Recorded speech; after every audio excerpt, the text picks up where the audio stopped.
제목 우리 한 목소리로 읽어보도록 하겠습니다. 예수님, 예루살렘, 성전, 뒤집기. 우리 말씀 한번 보도록 할게요. 따라 한번 해보겠습니다. 마가복음 11장 20절 22절 아침에 지나가다가 제자들이 무화과나무가 뿌리부터 말라버린 것을 보았습니다. 베드로가 생각이 나서 예수님께 말했습니다. 선생님 보세요. 저주하셨던 무화과나무가 말라 죽었습니다. 예수님께서 대답하셨습니다. 하나님을 믿어라. 자, 우리 친구들 지난주 설교 말씀 기억하죠? 성경이 있죠? 이 성경에 구약과 신약이 있죠? 구약은 예수님이 오시기 전에 예수님 오실 거예요 라고 적혀져 있는 그런 말씀이고요. 신약은 예수님 오셨어요. 우리 예수님께서 이렇게 사역을 하셨어요. 우리는 이 사실을 믿어야 돼요 라고 하는 것이 신약의 내용이에요. 그래서 예수님께서 구약을 통해서 오실 것에 대한 얘기를 한다면 신약은 오신 예수님께서 우리에게 어떤 사랑을 주셨는지에 대한 내용이 담겨 있는 거예요. 자, 지난주 기억나죠? 이렇게 예루살렘으로 열심히 올라가는 그런 장면이 나오죠. 여리고에서 예루살렘으로 올라가는 게 이렇게 험해요. 자, 예수님께서 처음 예루살렘에 들어가실 때 이런 흰말을 타고 들어가셨을까요? 옆에 있는 이 조그만 나귀새끼를 타고 올라가셨죠. 예수님 이걸 타고 가셨으면 얼마나 멋있었을까, 그죠? 근데 예수님께서 이걸 타고 가시는 거예요. 예수님께서 이렇게 멋진 이 검은 말, 이걸 타고 가시는 게 아니라 이런 말을 타고 가시는 거죠. 폼이 안 나죠, 그죠? 이렇게 조그만 거. 사람이 섰는데도 예수님이 앉아서 가는데도 별로 키 차이도 안 나요. 실제로 그래요. 나귀새끼를 타면은 타는 거 외에는 이렇게 사람이 올라가 있다라는 게 별로 느껴지지 않을 정도로 이렇게 굉장히 여기서부터 여기까지가 짧고 다리도 짧고 이렇게 생긴 게 이런 나귀새끼예요. 이걸 타고 이렇게 가는데 얼마나 폼이 안 나겠어요? 하지만 이것이 바로 예수님이 가시는 십자가의 그 길인 거예요. 세상 사람들은 다 폼이 안 나고 세상 사람들은 다 천하게 여기고 정말 안 좋은 걸로 생각하는 그 길을 예수님께서 가시는 거죠. 여기 있는 이스라엘 백성들은 전부 다 호산나 외치면서 예수님을 환영하는 그런 내용이 나오죠. 여기서 나오는 이 종려나무 또는 여러 나뭇가지들을 흔들면서 사람들이 울고 있어요. 예수님 대단해요. 예수님 우리를 제발 구원해 주세요 라고 하면서 이렇게 울고 있는 이 모습은 예수님이 진짜 성경에서 나오는 그 구원자 예수님이라는 것을 이 사람들이 그 내용, 성경에 나오는 그 내용대로 믿고선 이렇게 울면서 예수님을 환영하고 있을까요? 아니죠. 이 사람들은 이스라엘을 아주 튼튼한 국가로 만드는 그런 모세와 같은 사람이 다시 오기를 바랬어요. 그것은 로마 제국에 있을 동안 이스라엘 백성들이 엄청나게 핍박받고 힘들어하고 고통당했기 때문에 이제는 이스라엘이 제국이 돼서 다른 세상을 두렵게 떨리게 만드는 그런 나라를 만들고 싶었어요. 그래서 모세와 같이 엄청나게 힘이 막강한 메시아, 구약에서 늘 얘기하는 그 메시아가 바로 예수님이라고 믿고 이렇게 흔들면서 환영하는 그런 장면이죠. 이때는 바로 6월절이었어요. 우리 친구들 6월절 뭔지 알죠? 이렇게 이게 1년 된 양이에요.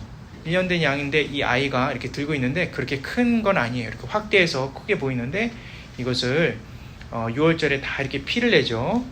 이 양을 피를 내는 것은 예수님이 십자가에서 우리를 위해서 피를 내시고 죄 사함을 하시는 그런 내용이 나오는 거죠. 이것은 옛날 애굽에서 이제 나올 때 마지막 10번째 재앙으로 보여주신 그것을 예수님께서 실제로 행하시는 거예요. 이 당시에 10번째 재앙이 뭐냐?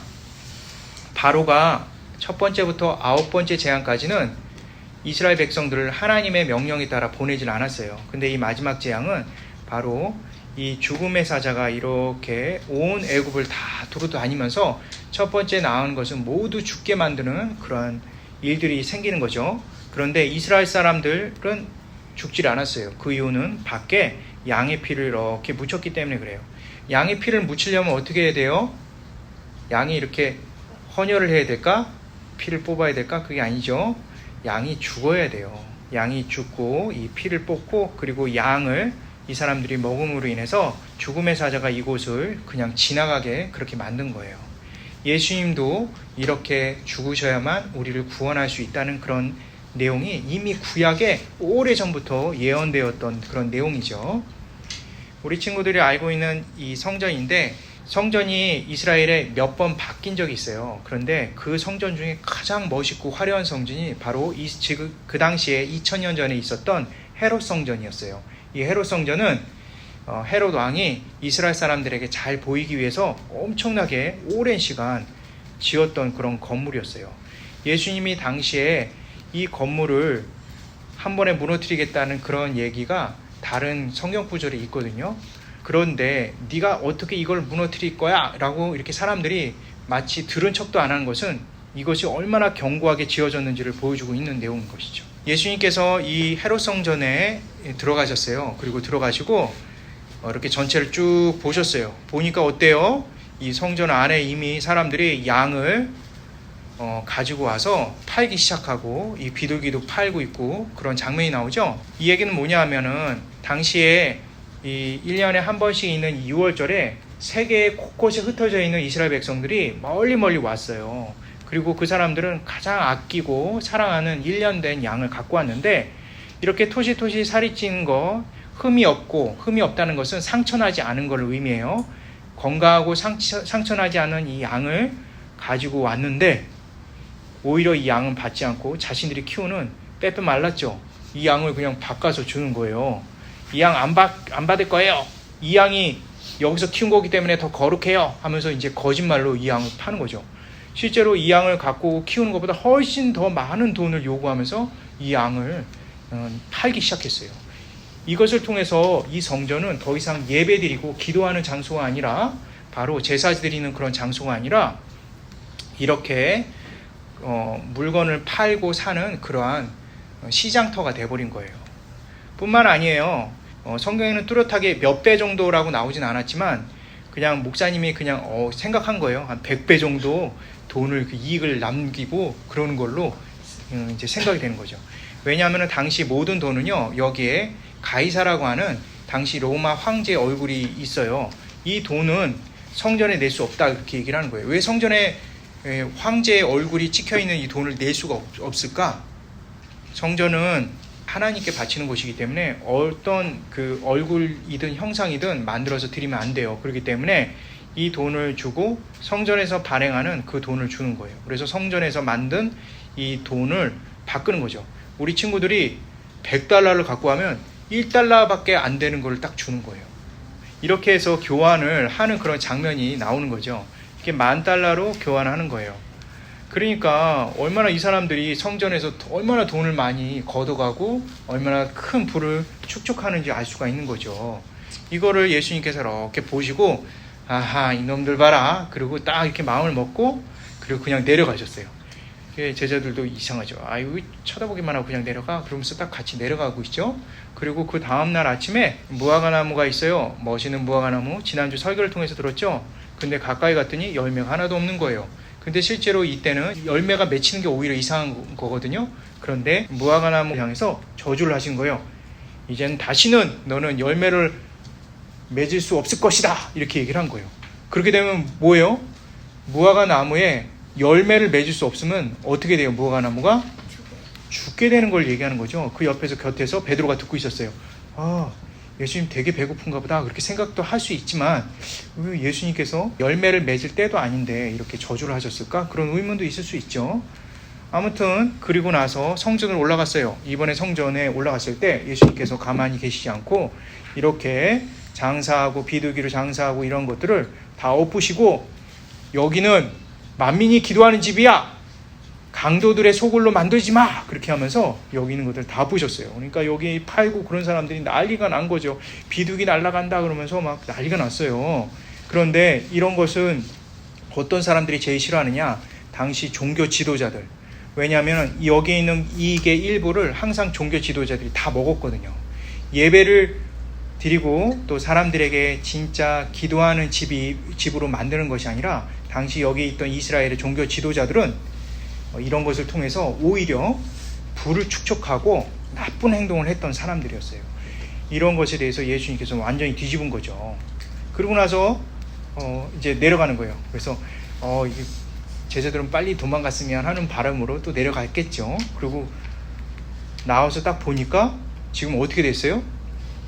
여기 있는 무화과나무가 말라서 죽은 거예요. 원래 무화과나무가 이렇게 됐었는데 이렇게 돼버린 거죠.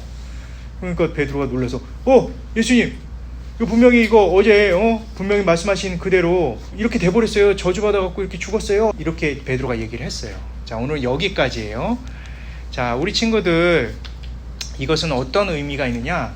바로 앞으로 성전에 더 이상 제사를 드릴 수 없는 그런 것에 대해서 예수님께서 예언을 하시는 거예요. 예수님께서 십자가의 죽으심으로 인해서 모든 성전에서 제사를 드리는 것이 모두 끝났어요. 왜냐하면 예수님께서 바로 십자가에서 단 한 번에 예수님께서 우리 죄를 위해서 돌아가셨기 때문에 더 이상 이런 일들, 제사를 드릴 일이 없는 거죠. 우리 친구들이 만약에 예수님이 돌아가시지 않았다면, 이렇게 우리 친구들을 위해서 대신 돌아가시지 않았다면 우리 친구들은 양을 갖고 교회에 와야 돼요. 그런데 그럴 필요가 없어요. 그리고 그 양은 단번에 그 죄가 용서되는 것도 아니에요. 하지만 예수님께서 단번에 그 죄를 다 용서할 수 있는 그런 은혜를 주신 거죠. 실제로 성경이 나온 거 말고 역사상으로도 이 70년 이후에 60년 대에 이 모든 것들이 다 무너지는 게 나와요. AD 60에서 70년 사이에 모든 것들이 다 무너져요. 그래서 예수님이 이 말씀을 하시고 나서 약 30년에서 40년 후에 성전이 완전히 다 불타 없어져 버리는 그런 일들이 진짜 생기게 되는 거죠. 자, 오늘 이 부분을 통해서 우리 친구들이 알아야 될 중요한 것이 있어요. 바로 우리 친구들이 정말 예수님의 은혜 때문에 살아간다는 거죠. 우리 친구들을 대신해서 십자가에 돌아가신 그 예수님 때문에, 그 예수님이 우리 친구들을 꼭 안아주시고 죄를 다 용서해 주셨기 때문에, 그리고 앞으로도 계속 주님이 함께 하시기 때문에 우리 친구들은 늘 든든하게 두려워하지 않고 하루하루를 살아갈 수 있어요. 두려움이 막 몰려오잖아요. 그러면 나의 주인 되신 예수님께 기도하면 돼요. 자, 기억하기 한번 따라해 볼게요. 기억하기. 1번. 예수님께서 나와 함께 하심으로 더 이상 이스라엘의 성전은 없으며 예수님이 은혜로 내가 곧 성전이 된다. 이것은 아마 다음 주 설교를 통해서 좀 더 분명해질 거예요. 이 부분은 다음 주 설교를 통해서 우리 친구들 알려줄게요. 2번 성전이 된 나는 주님께서 늘 함께 하시게 된다. 이것도 다음 주에 아마 설교가 될 거예요. 그리고 3번은 바로 오늘 말씀에 해당되는 거죠. 3번 따라서 나는 두려울 것이 없다. 우리 친구들과 함께 하시기 때문에 두려울 것이 없어요. 자, 이 시간에 손 모으고 기도할게요. 하나님 감사합니다. 예수님께서 나의 죄를 위해서 2000년 전에 돌아가셨기 때문에 나는 죄가 없습니다. 그리고 다시 살아나셨기 때문에 나는 주님 안에서 은혜로 살아갑니다. 감사합니다. 예수 그리스도 이름으로 기도드리겠습니다. 아멘.